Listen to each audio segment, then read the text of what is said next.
I've been on a little adventure recently trying to use some of the more rarely seen sword legendaries in this throwback format, and today I'll be playing with Golden Warrior. As far as I can tell, Golden Warrior didn't really see much play until right before he rotated out, where he was the core card of one of the top meta decks at the time. So today we'll be trying to build a deck around Golden Warrior and see how he fares in this current meta. Also give me a good chance to try out some of the other interesting sword cards that aren't as played in the top sword decks this expansion. So first let's look at the deck I came up with. So this is the list we'll be playing with today. You will notice many familiar faces and some less commonly seen cards as well, so let's talk about it. So first of all, the star of the show for this time is going to be Golden Warrior. This is an anime card. He has two main abilities. His first ability is on Fanfare. He gives you a random spell from your deck. And then on Evolve, he gives you Arthurian Light, which is this amulet which gives any originally one play point follower Storm.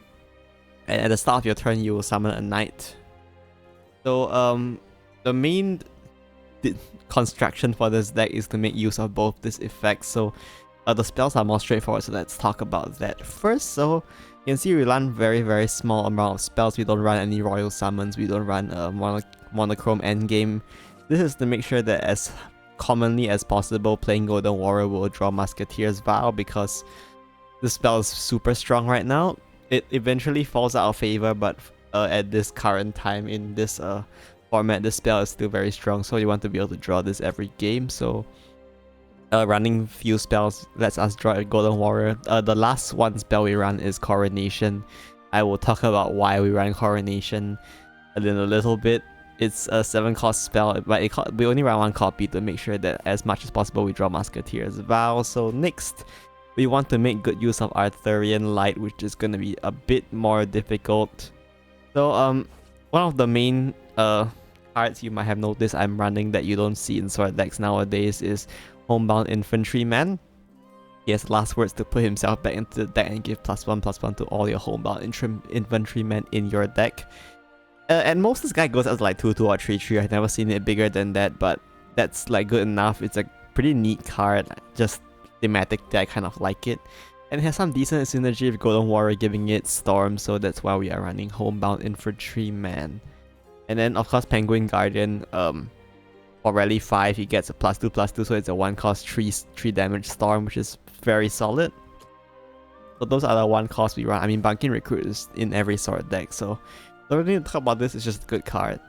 And then for the other picks that I think are worth mentioning, Liot here we are running 3 copies of, mainly because we do have Arthurian Light summoning a knight every turn, so we should be able to activate Liot's effect pretty quickly.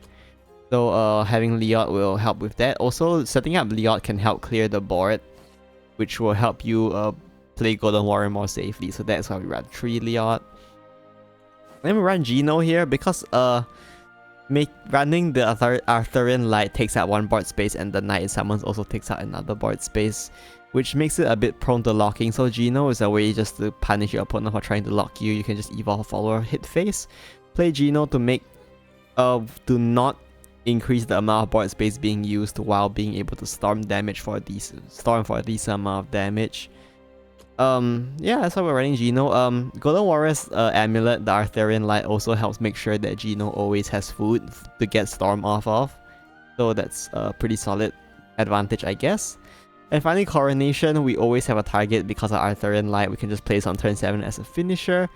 Once again, as I mentioned before, this deck is quite prone to board logging as well, so running 1 Coronation can help punish your opponent for trying to board lock you.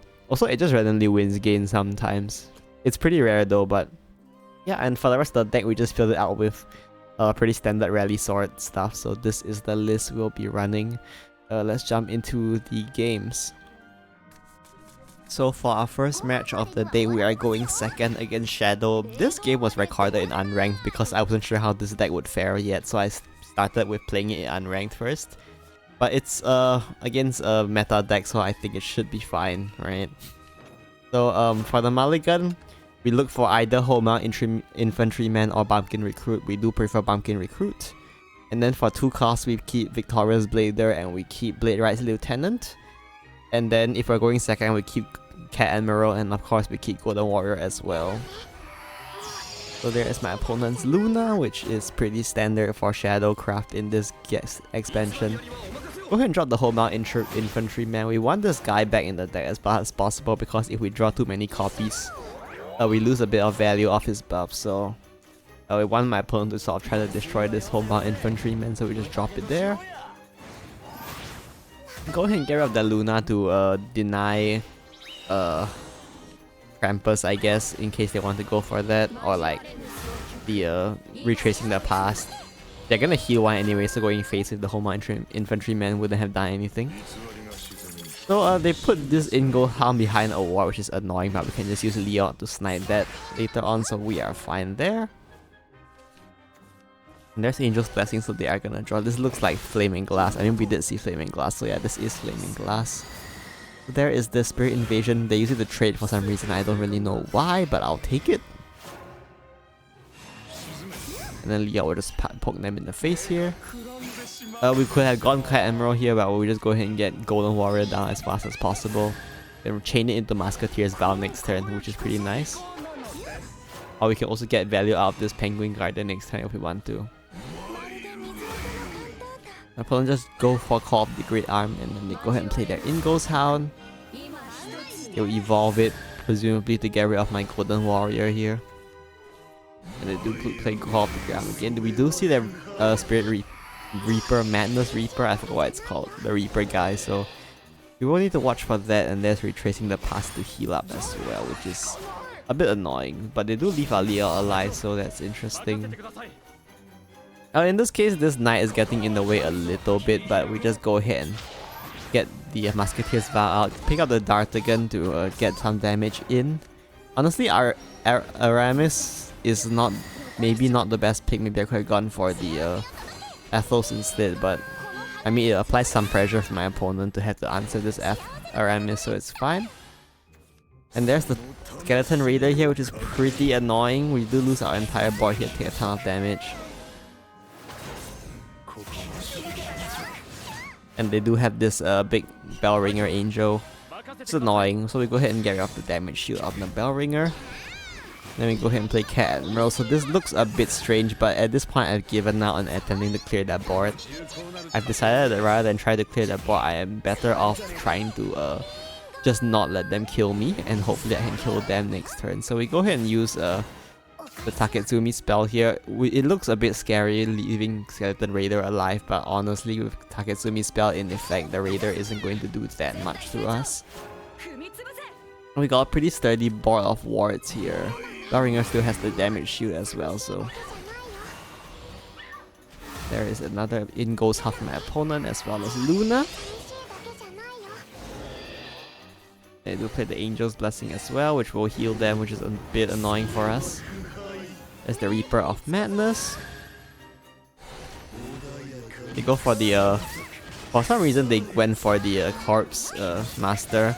They probably should have went for the Cat Admiral. I mean, I had lethal here regardless of whether they went for Cat Admiral or not, but since they left Cat Admiral here, I just deal a lot more damage. So we go ahead and hit them in the face with Cat Admiral here. We can evolve our Erica. And then Erica slide to get Quick Bladers, and then in this case we do have better cards in hand, so we trade them off and make use of Penguin Garden for the 3 damage Storm. This is just overkill at this point, but I don't see why not, right? We can go ahead and drop Homebound Infantryman as well. That's it for this game. Let's move on to the next one. So our next game for today is against Dragon, and this time we are going first. Buff Dragon, pretty annoying deck to run into, and it's very common, so there's that. We go ahead and keep Victorious Blader here, the rest aren't that good to keep. You can consider keeping Leot against a deck that plays followers early, but not in this one. Go ahead and drop the Homebound Infantryman, which is fun.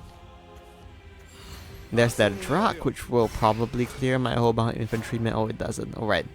It doesn't clear it. Never mind, I'm stupid. Go ahead and drop the Victorious Blader, get my rally count up, as well as trying to get damage face. And there's the Blazing Dragon Newt, which will buff their stuff even more, which is somewhat annoying. If we pick up the Leod here, we don't have a better play, so we just drop the Leod. Just go ahead and hit face. There's no reason to try to clear this Dragon Newt, we should just hit their face as much as we can better. When it goes Ocean Spirit, they let me keep the Homebound Infantryman, which I'm not entirely sure why. But I guess they decided to let me keep it. And there's Leod. We can go ahead and use Geno here, trade the Homebound Infantryman, which will let Geno have Storm, so we can start pressuring their face from this point onwards. My opponent will go ahead and drop Special Weak here. Thankfully they don't have a Celestial Dragoon. The Dragoon would have been annoying. They do go ahead and trade as well, and there's Dragon's Awakening. And then we pick up Erica here, which is just a quick lethal, so that's it for this game. It's a very short game. Just showcasing the aggressive power of this deck with running Geno inside it. So yeah, that's it for this game, I guess. Let's move on to the next game.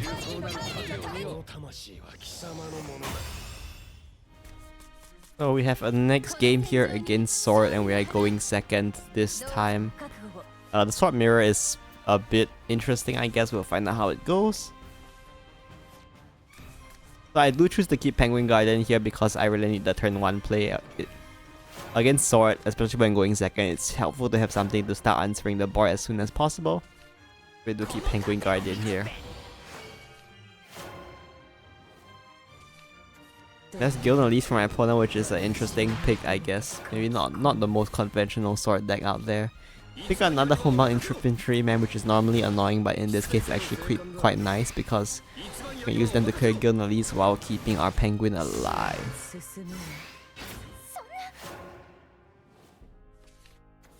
This monochrome endgame, we don't really want to deal with that, it's a bit annoying. Pick out Taketsumi here, so we go ahead and drop Taketsumi. The goal is to pick out Hero of the Hunt, so we can just get rid of this Queen Chimera next turn.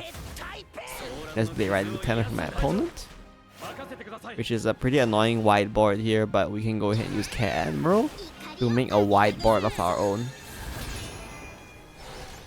Leod Evo would also be an option here, but without a way to get rid of my Taketsumi, I don't really want to do that. And here I trade instead of going face, and the reason I do that is because I want to make sure that there's as little opponent followers as possible to make sure that Musketeer's Vow is to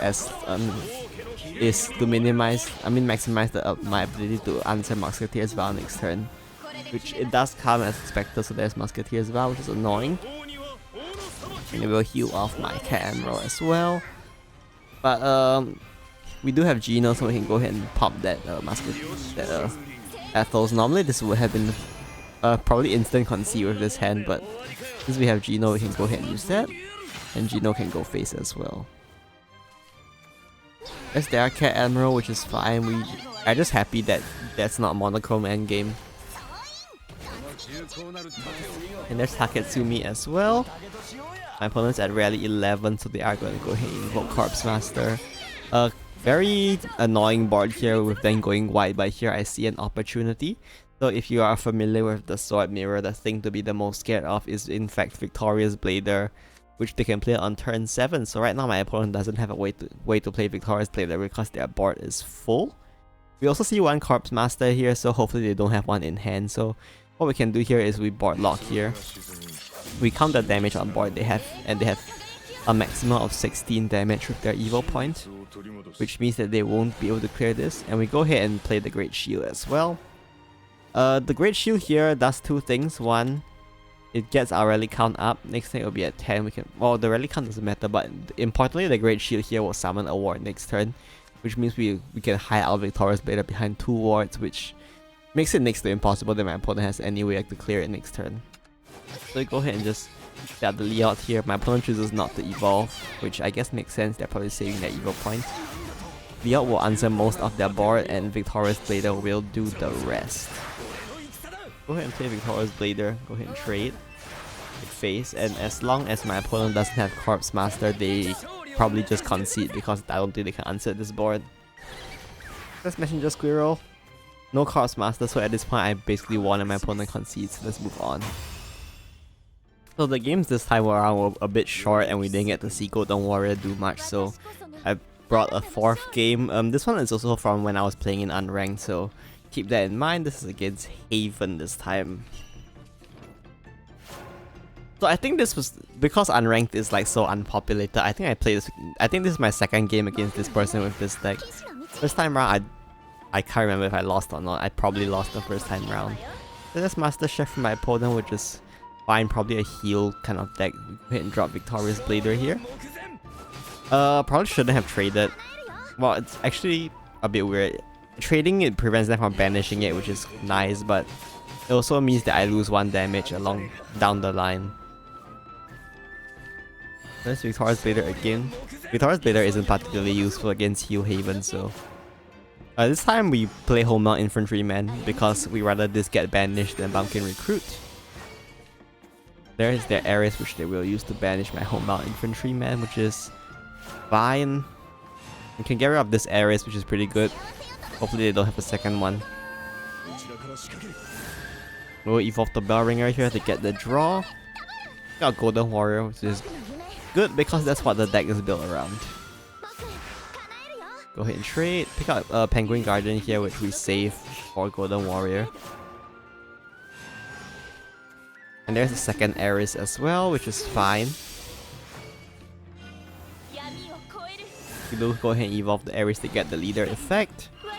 And then I think they play the second sphere to banish my Bell Ringer, which obviously might be considered a misplay, but I don't really think my opponent had a better play at this spot, so I think it's fine. It does put 2 Sphere Relics on their board, which makes it next to impossible to actually get Relic Goddess out for them, which is great. Go ahead and empty our board here, pick up the Musketeers, and then just evo the Dart again to go face. We are invoking Corpse Master here, so I'm trying to make the board as sturdy as possible. There's the All-Feeling Divine, interesting card for my opponent, but it does perfectly clear my board for them in this case. Or it doesn't perfectly clear, but... And we do take a bunch of damage from All-Seeing Divine's effect. We pick up the Coronation, which is pretty funny. So we can go ahead and just drop Golden Warrior here since we have time. And we go ahead and trade. If my opponent wants to get Relic Goddess, they can just pass the next turn. We go ahead and play Taketsumi to get the Evil Point back, and then the Penguin to go face. So my opponent could just pass here, but probably bad idea. My opponent does drop the Abdiel so they get her leader effect in play, as well as get the ward, I guess. And there's the Sacred Ice Crusher, which will heal them as well. We go ahead and play the Geno here. We don't want the Geno to destroy anything at this moment. So we go ahead and play the Taketsumi as well. By putting up Taketsumi's spell, it should make it hard for something like Bellerophon to clear. We go ahead and hit them in the face here. My opponent does have Acolyte's Light, which is somewhat annoying, as well as Marlon. And that's most of my board gone, and by evolving Marlon, there goes my Geno as well. And this will summon Relic Goddess, I think. Yeah, it does summon Relic Goddess, but fortunately we have a Coronation in hand, so they are just dead. So a rare chance where all of my additions to this deck actually did something this game. So yeah, that's it for this game. So that's all the games I have for you today for this video. Hopefully you got to see some of these cards do work, especially like maybe Golden Warrior. Geno did a lot of work. I think Coronation had like a little bit of shine, I guess, some spotlight here and there.